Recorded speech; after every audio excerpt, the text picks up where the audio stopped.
العيدي عضو اللجنه المنظمه لدوري الاقلاع الرياضي بجامعه بوحيل الحجامه النسخه الثانيه. هذا العام هذا اللي كيعرف واحد المنافسه قويه بين فروق تبارك الله بينات انها في هذه الايام الاولى بينات انها في المستوى. وحنا كلجنه منظمه كنشكروا دائما الراعي الرسمي والسيد المساند لنا والدعم لهذا التورنوا، السيد رئيس جامعه بوحيل الحجامه السيد حرشان الغازي والساده الاعضاء ديالو.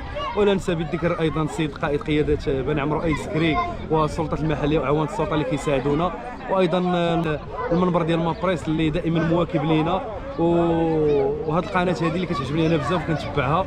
شكرا الاخ سفيان وشكرا. الحومه ديالنا حلال حي الرشاد ولا الدوار القطبيه، العابه ديالنا جامعه امل عين الزهراء، والمنظمين ديال الدوري جامعه بوحيل الحجامه في الرئيس ديالهم غازي حرشان، واللجنه المنظمه جمال بنوري فريد.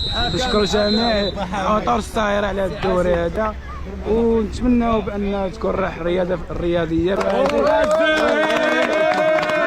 نشكروا قناه مابريس على الاستضافه ديالها والتغطيه الجميله للدوري هذا، ونتمنى ان شاء الله نحتفلوا حنا بالدوري. شكرا جزيلا رئيس الفريق ديالنا مراد غيتان والاخ ديالو رشيد غيتان وعادل البوزياني وعين الجوره، حيت كاملين حنا قطبيين تمثلوا عين الجوره ولا الدوار قطبيين كاملين. الباركينغ بريزه وغنديو اللقب ان شاء الله.